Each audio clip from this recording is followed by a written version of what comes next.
오늘 나사렛 아침 묵상은 본문이 누가복음 10장 25절에서 37절까지 또 38절에서 42절까지 제목은 말씀과 봉사의 조화입니다. 먼저 본문을 읽어보겠습니다. 누가복음 10장 25절에서 37절까지는 선한 사마리아인의 이야기입니다. 25절 어떤 율법교사가 일어나 예수를 시험하여 이르되 선생님 내가 무엇을 하여야 영생을 얻으리이까? 예수께서 이르시되 율법에 무엇이라 기록되었으며 내가 어떻게 읽느냐? 대답하여 이르되 내 마음을 다하며 목숨을 다하며 힘을 다하며 뜻을 다하여 주 너희 하나님을 사랑하고 또한 내 이웃을 내 자신같이 사랑하라 하였나이다. 예수께서 이르시되 내 대답이 옳도다. 이를 행하라. 그러면 살리라 하시니 그 사람이 자기를 옳게 보이려고 예수께 여짜오되 그러면 내 이웃이 누구니까? 예수께서 대답하여 이르시되 어떤 사람이 예루살렘에서 여리고로 내려가다가 강도를 만나매 강도들이 그 옷을 벗기고 때려 거의 죽은 것을 버리고 갔더라. 마침 한 제사장이 그 길로 내려가다가 그를 보고 피하여 지나가고 또 이와 같이 한 레위인도 그곳에 이르러 그를 보고 피하여 지나가되 어떤 사마리아 사람은 여행하는 중 거기 이르러 그를 보고 불쌍히 여겨 가까이 가서 기름과 포도주를 그 상처에 붓고 싸매고 자기 짐승에 태워 주막으로 데리고 가서 돌보아 주니라. 그 이튿날 그가 주막 주인에게 데나리온 둘을 내어주며 이르되 이 사람을 돌보아 주라. 비용이 더 들면 내가 돌아올 때 갚으리라 하였으니 내 생각에는 이 세 사람 중에 누가 강도 만난 자의 이웃이 되겠느냐? 37절 이르되 자비를 베푼 자니이다. 예수께서 이르시되 가서 너도 이와 같이 하라 하시니라. 마르다와 마리아 이야기는 10장 38절에서 42절까지 나옵니다. 그들이 길 갈 때 예수께서 한 마을에 들어가시매 마르다라 이름하는 한 여자가 자기 집으로 영접하더라. 그에게 마리아나 하는 동생이 있어 주의 발치에 앉아 그의 말씀을 듣더니 마르다는 준비하는 일이 많아 마음이 분주한지라. 예수께 나아가 이르되 주여 내 동생이 나 혼자 일하게 두는 것을 생각하지 아니하시나이까? 그를 명하사 나를 도와주라 하소서. 주께서 대답하여 이르시되 마르다야 마르다야 내가 많은 일로 염려하고 근심하나 몇 가지만 하든지 혹은 한 가지만이라도 족하니라. 마리아는 이 좋은 편을 택하였으니 빼앗기지 아니하리라 하시니라. 아멘. 오늘 본문은 두 개의 스토리가 동일한 본문에 나옵니다. 그래서 한번 함께 다루어 보려고 합니다. 두 개의 스토리의 연관성을 살피면 참으로 재미있음을 발견합니다. 그것은 바로 이 주제와 긴밀히 두 개의 서로 다른 스토리가 연결되어 있기 때문입니다. 그 강조 포인트는 바로 말씀, 계명과 실천, 봉사의 문제로 요약됩니다. 재미있게도 이 두 스토리가 바로 서로 상충되는 정반대의 모습을 이야기하고 있다는 것입니다. 두 개의 본문의 간단한 내용을 살펴볼게요. 먼저 첫 번째 스토리는요, 우리가 잘 알듯이 예수님을 찾아온 율법사에게, 오늘날로 말하면 계명을 너무나도 잘 아는 신자에게 그 계명이야의 실천이야말로, 즉 이웃 사랑이야말로 너무나도 소중한 것임을 일깨우는 스토리였다고 한다면, 두 번째 마르다와 마리아 이야기는요, 계명의 실천에 너무 열중하는 사람, 오늘날로 말하면 몸과 마음이 무리가 될 정도로 봉사, 즉 이웃 사랑에 열중하는 마르다 사건을 통해서 충성스럽고 헌신된 봉사의 삶도 좋지만 계명을 배우는 일에 게을리하는 것 또한 문제가 됨을 지적하고 있는 말씀입니다. 제가 여러분에게 질문을 한 가지 던지죠. 사랑하는 나사렛 묵상 청취자 여러분, 여러분은 어느 쪽에 더 가깝습니까? 굳이 구분하자면 말이죠. 여러분이 갈보리에서 다 쏟아내신 그리스도의 보혈의 피값으로 거저 구원받아 예수의 새 생명을 누리는 성도라면 최소한 이 두 가지 중에 한 가지 부류에 가깝거나 좀 더 빠져 있을 수도 있습니다. 첫 번째, 계명을 듣고 즐기는 것에 푹 빠진 성도입니까? 쉽게 말해 말씀파 성도라고 말할 수 있습니까? 두 번째, 아니면 행함이 없는 믿음은 죽은 믿음이라고 강조한 야고보 사도의 가르침을 받들어 죽도록 봉사하는 섬김에 더 열심과 특심을 내는 그런 성도는 아닙니까? 쉽게 말해 봉사파 성도를 말할 수 있죠. 오늘 본문을 이 주제에 따라 쉽게 분류하여 잠깐 은혜를 나누고자 합니다. 물론 저는 이런 저의 해석이 100% 올바르지는 않다고 생각을 합니다. 그러나 우리가 오늘 나누고자 하는 말씀과 실천, 계명과 봉사의 관점에서 볼 때는 딱 들어맞으니까 미리 양해를 구합니다. 자, 무엇을 해야 영생을 상속받습니까? 라고 예수님께 질문했던 율법사는 말씀파에 가깝다고 볼 수 있고요. 강도 만난 행인을 구해준 선한 사마리아인은 말씀은 좀 약할지 몰라도 봉사파에 가깝다고 볼 수 있습니다. 두 번째 스토리를 볼까요? 예수님의 팔치에 앉아 말씀을 듣는데 푹 빠져 있었던 마리아는요, 말씀파에 가깝고요. 예수님의 식탁을 준비하느라 분주했던 마리아는 봉사파라고 볼 수 있습니다. 우리가 건강한 성도로서 성숙하기 위해 우리는 자연스레 한 지역교회를 택하여 섬기게 되고 배우게 됩니다. 즉, 배움과 섬김이라고 하는 이 두 가지 주된 신앙 행위를 영위하게 됩니다. 그런데 여러분은 어느 쪽에 조금 더 가깝고 치우치는 경향이 있습니까? 저는 이것이 우리가 타고난 우리의 기질이나 우리가 자란 성장 환경과도 무관하지 않다고 생각을 합니다. 미리 결론을 말씀드리죠.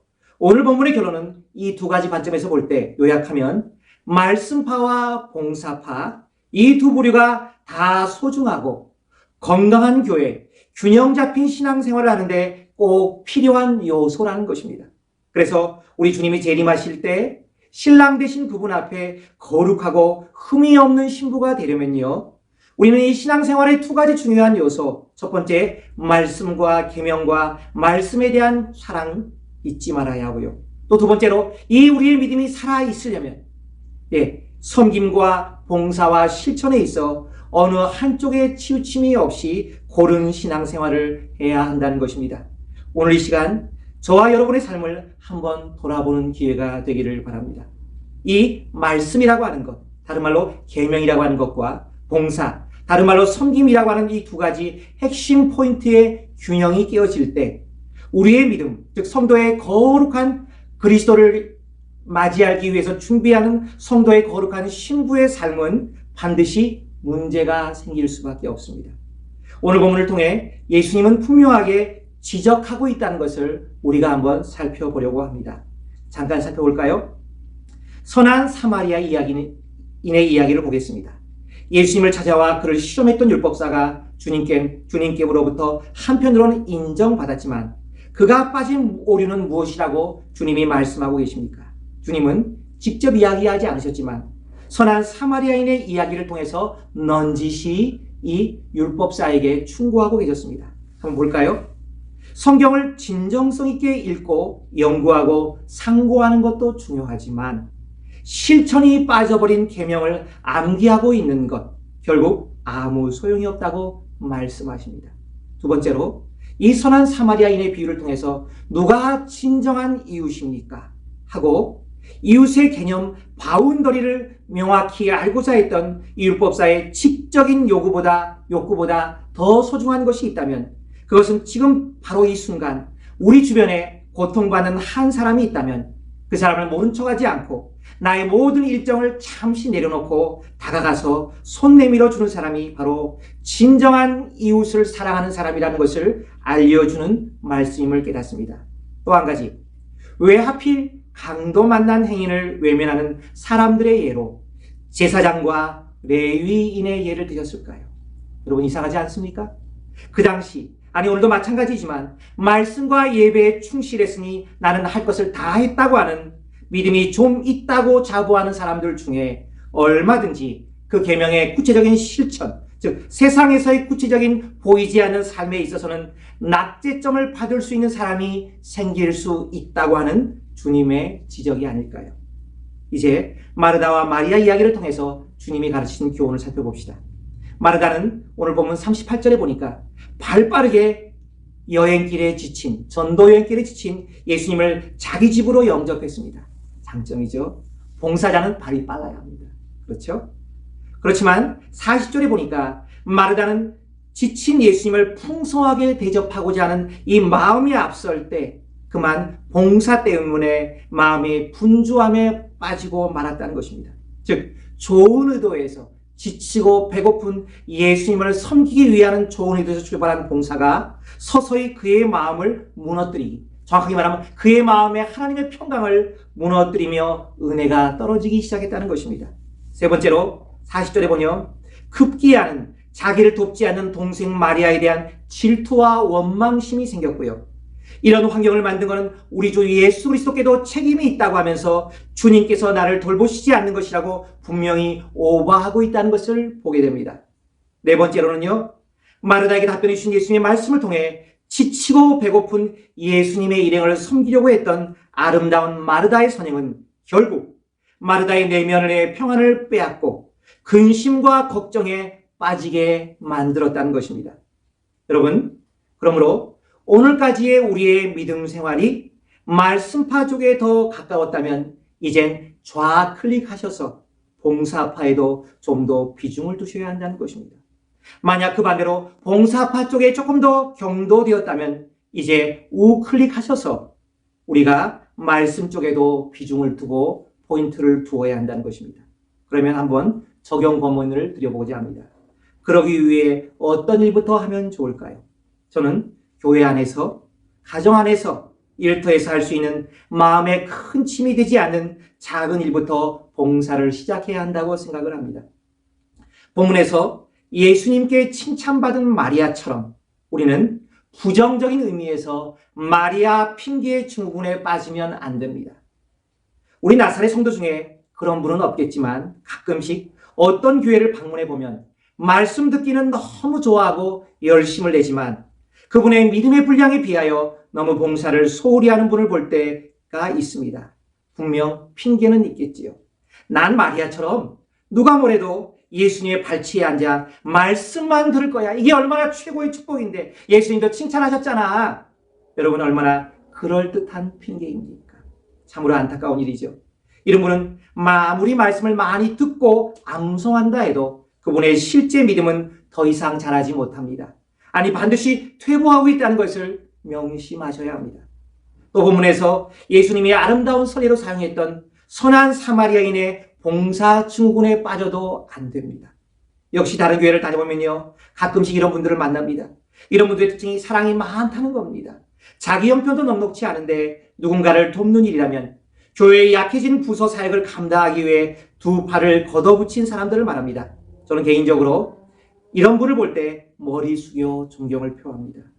아니, 목사님, 왜 차별하세요? 하실 분도 계시겠지만 제가 교회를 섬겨보니까 짧지 않은 세월 경험에서 깨달은 것이 있습니다. 보이지 않는 자리, 남들이 알아주지 않는 자리를 묵묵히 지키며 섬긴다는 것, 정말 어렵고 쉬운 일이 아닙니다. 그렇지만 이런 분들께도 저는 권면 한마디를 드리겠습니다. 사랑하는 성도 여러분, 참된 믿음, 살아있는 진실한 믿음은 그 행위가 있어야지만 선한 열매를 맺는 것이 사실입니다. 그렇지만 로마서의 가르침, 믿음은 들음에서 나고 들음은 그리스도의 말씀으로 말미암는다라고 하는 이 중요한 가르침도 역시 잊지 말아야 한다는 것입니다. 사랑하는 여러분, 왜 많은 목회자와 직분자들이 영적으로 탈진하게 됩니까? 번아웃하게 됩니까? 왜 한국교회에 많은 열심히 있는 성도들이 이단의 유혹에 쉽게 빠져들고 말았습니까? 하나님을 위해 그 누구보다도 내 시간, 물질, 육체를 바쳐 헌신했는데 그 결과가 왜 이리 서글프게 만듭니까? 진리를 바로 알고 배우는 일에 게을렀고 오히려 하나님 일을 한다고 하면서 자기 믿음의 분량보다 더 많은 봉사와 일에 욕심을 부렸기 때문이 아닙니까? 나보다 앞서가셔서 나보다 더 많이 일을 하시는, 나보다 더 온전하게 일을 이루실 수 있는 여호와 하나님, 성경에 분명히 기록되어 있죠. 졸지도 주무시지도 않으시는 하나님이 계시다는 가르침을 우리는 기억해야 합니다.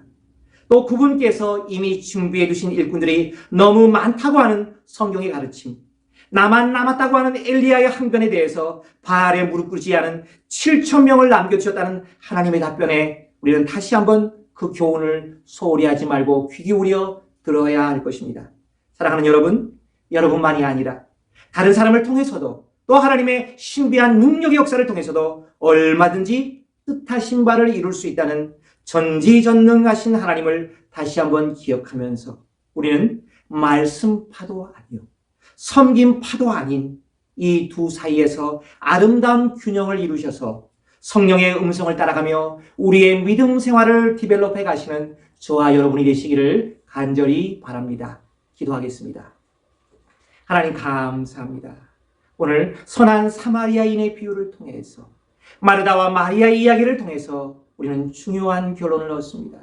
우리가 신앙생활을 하다 보면 우리는 인간인지라 한쪽에 치우칠 수밖에 없는데 오늘 성경은 분명히 권면하고 계십니다. 말씀파도 중요하고 봉사파도 교회는 필요하다는 것입니다. 그러나 우리가 이 둘 사이에서 아름다운 균형과 조화와 하모니를 이루지 아니하면 우리의 믿음은 분명히 문제가 생기고 영적으로 성장을 멈출 수밖에 없다는 사실입니다. 다시 한번 이 주님을 찾아왔던 율법사의 이야기를 통해서 주님께 열심히 봉사하지만 칭찬받지 못했던 마르다 이야기를 통해서 다시 한번 신앙의 아름다운 균형을 이룰 수 있는 주의 선한 백성 되게 하여 주시옵소서. 감사드리오며 이 모든 말씀 우리 주 예수님의 이름으로 기도하옵나이다. 아멘.